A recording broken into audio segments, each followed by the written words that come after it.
lang naman yung ano eh. Para lang yung manood ka ng mga porno, di ba? Parang naging gawain na yun ng mga lalaki.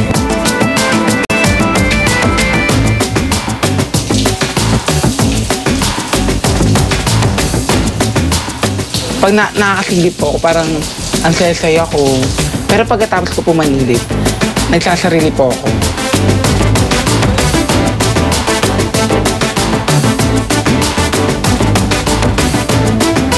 Gusto ko sana magsumbong sa ano, hindi talaga makapagsumbong. Nauna sa akin yung takot, tsaka nahihiya.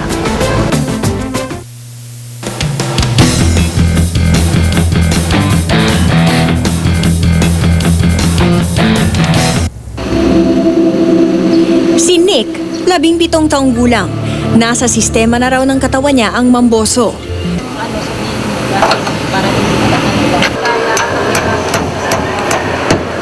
Nagsimula raw ito noong siya'y 9 na taong gulang pa lamang. Natutulog po kami. Magkatabi po kami ng parents ko. Nagugulat nga po ako kasi ang ingay-ingay. Tapos tiningnan ko po, sinilip ko, pagkita ko po yun, nagsisex nga po yung parents ko. Doon parang willing na ako manilip. Libangan na para kay Nick ang pamboboso. 2 hanggang 3 beses siya sa isang linggo kung manilip. Magawa ko ng butas, kunwari kukuha ko ng pako, tapos bubutasan ko talaga siya. Tapos sisilipin ko po talaga yung kung sino yung tao nasa loob. Kunwari pintuan yan, bubutasan ko po talaga. Kaninong dingding yung binubutasan? Minsan yun sa kapitbahay, minsan sa amin. Sa kwarto ng kapatid ko yun po. Pero kung meron siyang madalas bosohan, yan ay ang nakatatanda niyang kapatid na lalaki. Di ba kung galing siya sa CR, susundan ko po siya. Tapos kunwari, magkakamali ako ng bukas. Kasi yun po, makikita ko po siya. Anong ginagawa? Minsan, pag bukas ko ng pintuan, naliligo na kaubad-ubad. Nakikita ko po talaga. Para kay Nick, kakaibang kaligayahan ang nadarama niya sa tuwing gagawin niya ito. Pag namboso po ako, hindi ko na kailangan maghanap ng kasex.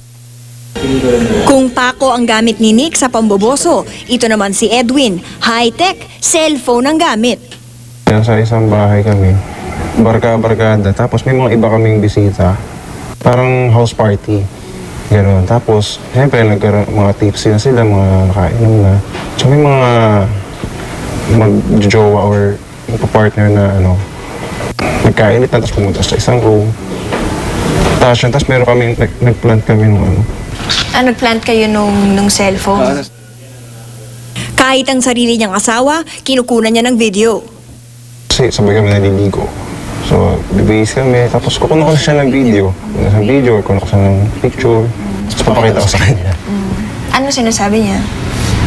Wala lang na minsan binabatukan ako. Ganun lang. Pero hindi naman siya nagagalit kasi may asawa naman kami. Anong nakukuha mo out of this practice? Wala. Ano lang talaga eh. Parang trip lang. Baka meron kang bagay dyan. Kung natutuwa ang mga mamboboso sa kanilang ginagawa, kabaligtaran naman ang nararamdaman ng mga binobosohan. Si Rosita, 22 taong gulang. Ayon sa kanya, binobosohan daw siya ng kanyang amain. Nung time na, syempre pagod ako, kaya sa trabaho, tapos sa kwarto ako, and then, one time nakita ko na siya, as in nahuli ko na binobosohan niya ako. Dahil inangat niya yung pantulog ko. Kahit sa kanyang paliligo, nakaabang din ang mga mata ng kanyang stepfather. Siyempre hindi ko alam na kung sino yung tao sa bahay mo. That time, naligo ko, nabuksan niya rin yung CR. Pero nakatalikod ako nung ganun lang siya.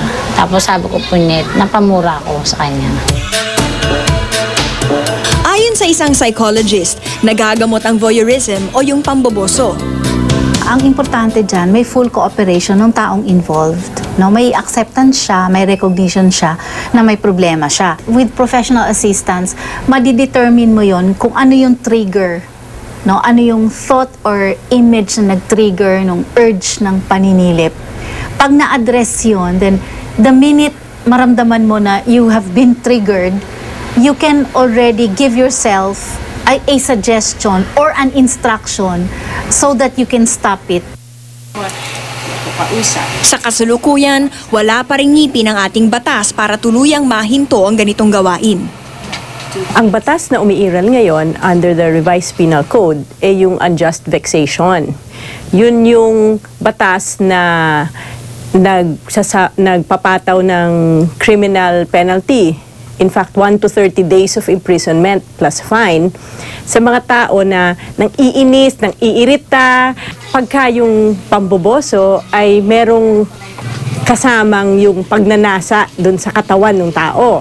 Kasi pag ma-establish mo na merong pagnanasa dun sa katawan ng binobosohan, hindi lang para makita, kung hindi para makuha, pero hindi umabot sa puntong yon, pwede na siyang i-charge naman, hindi lang na unjust vexation, kung hindi na acts of lasciviousness. Pero ano nga bang dapat nating gawin para hindi mabiktima ng pamboboso? Una, kapag nasa ibang lugar gaya ng locker room, public shower, swimming pool o changing room, maging mapagmasid sa mga taong gumagamit ng cellphones. Ano mo mga kapatid, dito ko malinis na linis? Kasi maraming dumi dito eh. Huwag matakot na lumapit o kausapin ang isang tao na gumagamit ng kanyang cellphone, lalo pat kaduda-duda ang posisyon. Tanungin agad kung anong kanyang ginagawa. At kung nabiktima ka na ng pamboboso, ipagbigay alam agad sa mga kinauukulan.